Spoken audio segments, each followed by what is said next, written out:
Holy crap, huge topic today, and one that gets me pretty fired up.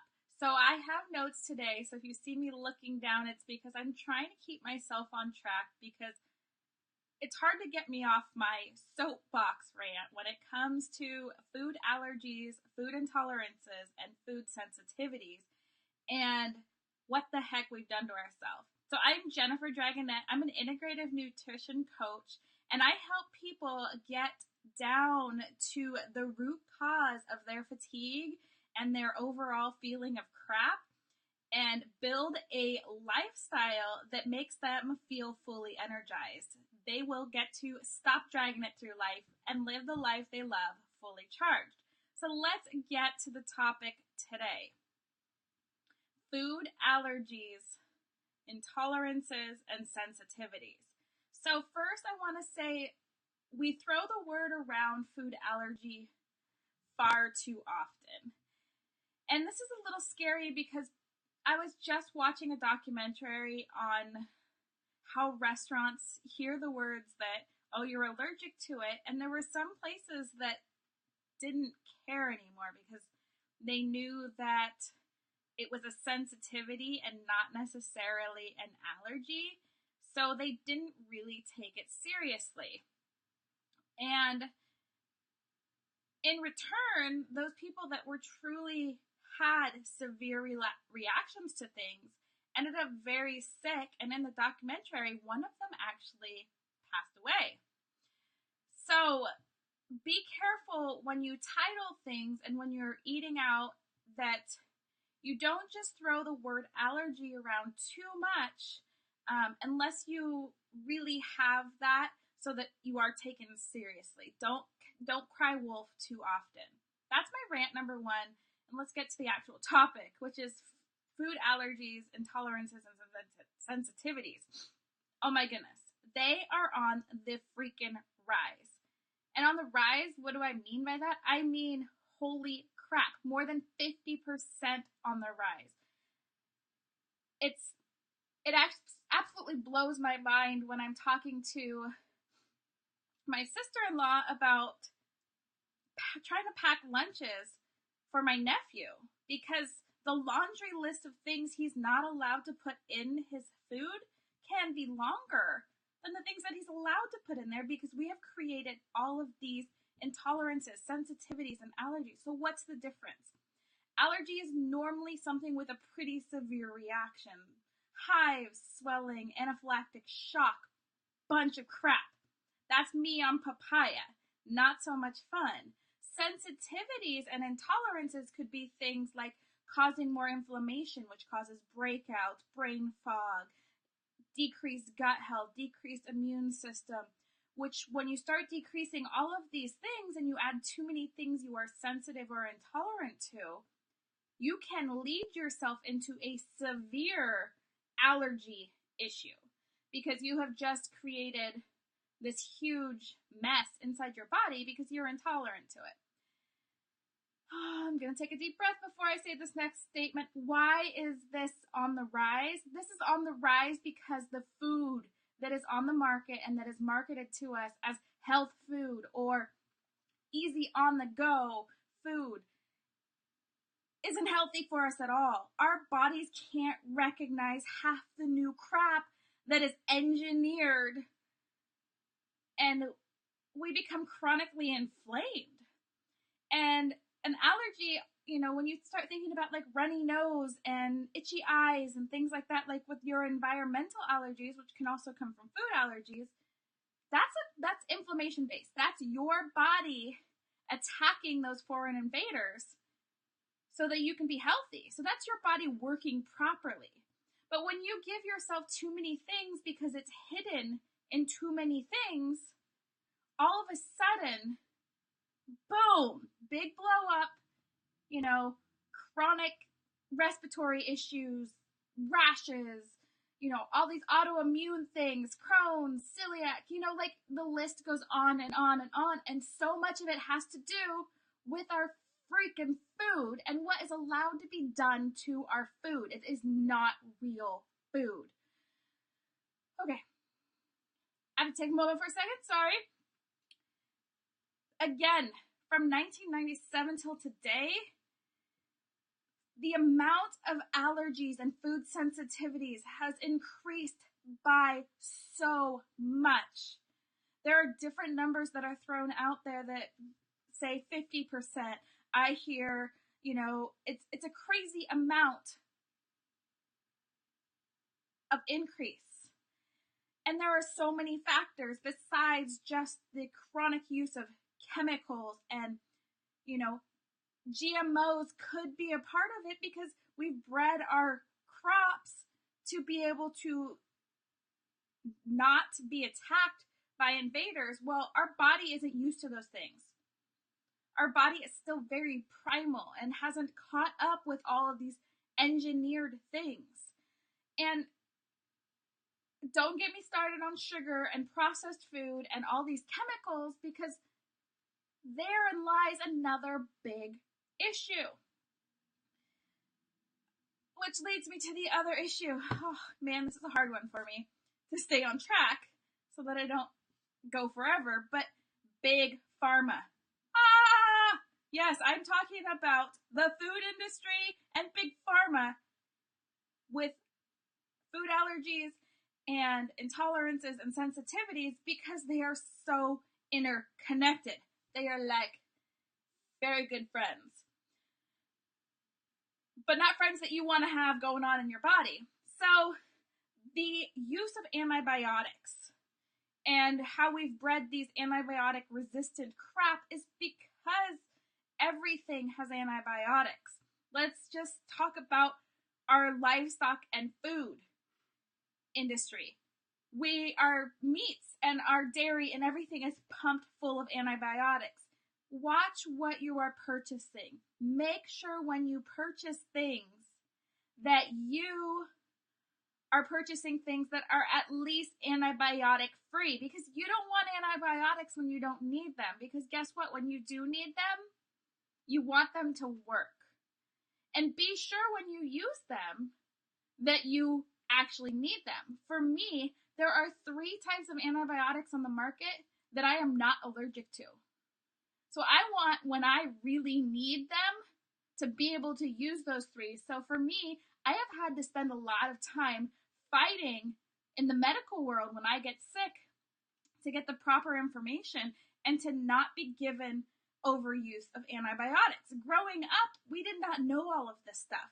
I had antibiotics for years and years. And yes, I say years and years because it was on and off for a long period of time. Prednisone. I destroyed my inner gut biodome. And guess what? When I did allergy testing, I was allergic to everything. But there's another problem. Allergy testing through blood or stool or whatever way, the stamp tests, those are great and fine and dandy, but don't always trust them. The best way to figure out if you have a true intolerance is to do a elimination and test things, because these tests are designed to find different proteins from different things and see how they react to you. But you might be in such a flare-up that it comes back, everything comes back as positive. Or you might be in a spot where everything is clear and your body is working properly, and guess what? Everything comes back negative, but you actually do have an intolerance to it. So it's really, really important to figure out what things work for your specific body. So why has allergies increased? Because of the changes in our food. That's why food allergies, food sensitivities, and food intolerances have increased. You can't really argue that fact. Nothing else has changed except for our food. And as soon as we really started changing things, that's when we really started to document them. Some argue that it's because as we've changed things, we've also increased our medical awareness, and that way we know that these things can be documented as, food allergies. But if you look back through medical records and things in the past, there aren't as many of the symptoms that come from these food allergies and intolerances, and we've changed our environment, we've changed our food, we've changed our life, and that has led to these massive inflammation outbreaks inside of our bodies, where our body is constantly attacking things that it sees as foreign invaders. So I'm going to get off my soapbox before I go for too long, but I want you to do a few things for me, pretty please. I beg you.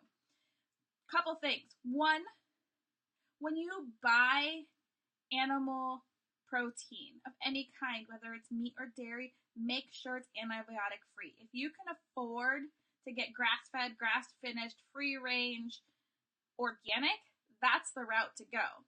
But if you can't afford it, make sure it's at least antibiotic free, because you do not want more antibiotics unless you need them, because when you really need them, you don't want to be resistant to it. And you also don't want your body to be fighting and killing off all of the good things in your body that antibiotics do, because it kills the good and the bad. You don't want that from the things that you're feeding yourself. Number two, really figure out the things that you need for your body to fuel your body. If you need help, I am here for you. I would love to talk to you. This is my jam. I love helping people find the right diet for me, or for them, sorry, because it's what helped me fighting chronic allergies and fatigue and fibro and IBS and all of these sensitivities. When your doctor sends you an email back that has your lab results attached and it's like, I'm sorry for this, because when they tested me, every single thing they tested me for was a pretty severe, maybe a moderate allergy. Yes, I said every single thing they tested me for. My doctor wrote me an apology letter. Well, guess what? When I actually went through a process of figuring out and doing it the proper way, where I healed my gut and then I was able to test things, I found out that 90% of those aren't really intolerances. They are things that if I am having a flare up, if I add them, they will become a sensitivity versus an actual food allergy or intolerance. So it's very important.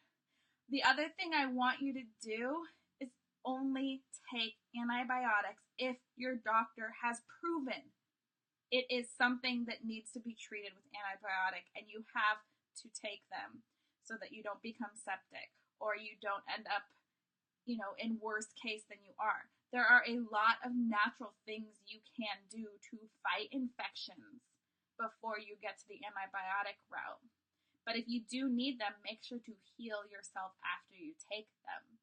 And again, take them only when needed. Take them as prescribed. And even if you feel better, don't stop taking them, because you want to make sure that you kick out whatever it is that you had.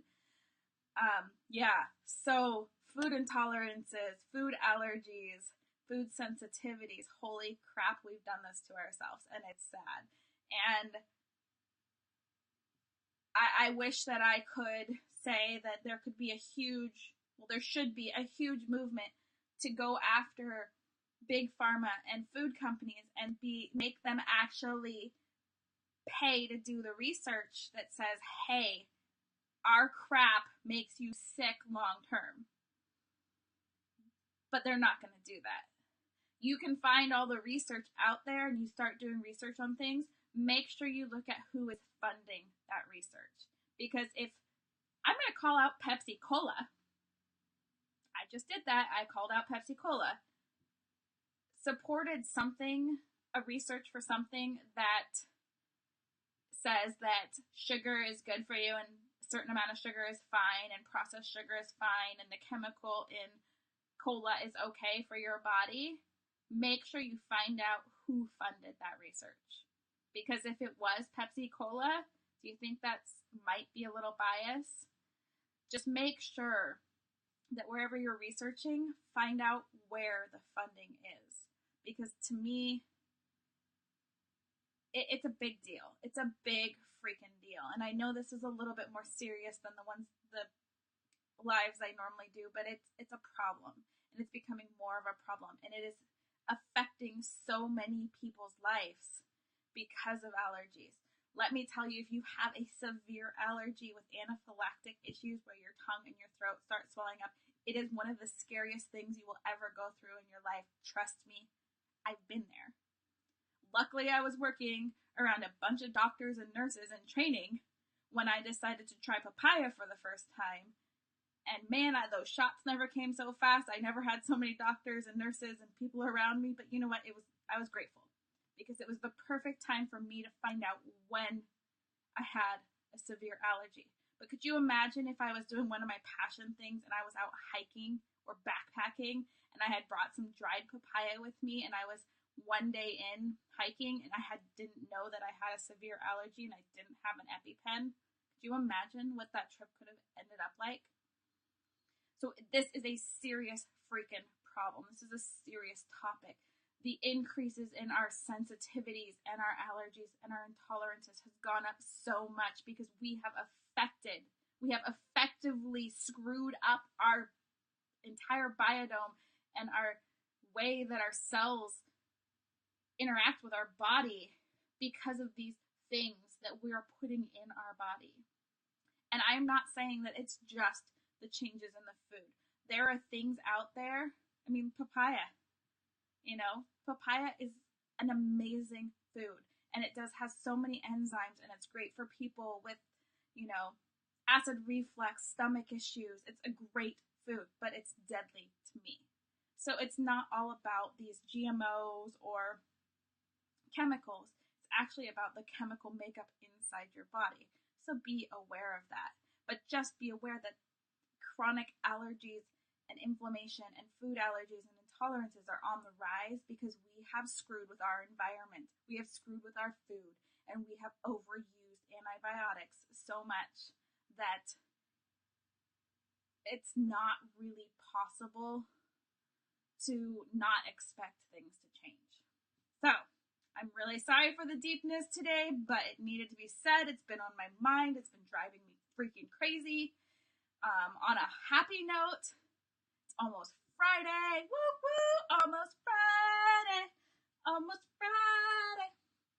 What are your plans for the weekend? Anything fun? It's sunny and warm here in Northern California, and I think I'm going to go on a hike to an amazing waterfall that goes right onto the beach. So that's my happy note. But really, pay attention, feel your body properly. Be aware that when people say food allergies that it can be severe, or it might just be something that, is a sensitivity to them. And it's really hard to describe the difference. You don't want to sit there and be like, I have a food sensitivity and it does this, this, and this. Like, just respect that people can't have things in their diet because it has an adverse reaction to their life. So, again, I am really excited you're here. I'm really excited that you are listening to this and that you hopefully are starting to see the connection between what we're doing, what we're eating, and how our bodies are. And let me tell you, when you have food allergies, intolerances, and sensitivities, guess what that does? It sucks your energy. It makes you tired. It makes you sleepy. It makes you feel like crap because your body is using your energy to fight those things. So there's a huge energy sucker right there. So find those things that you're intolerant to. Find the things that your body loves. And then crowd out those things that don't work with all the amazing things you still can have. So I will talk to you all later. It's been a pleasure. Thanks for letting me have my soapbox rant today. If you want to learn more about me, you can find me at jdragonette.com. I think it's right there. Have a great day.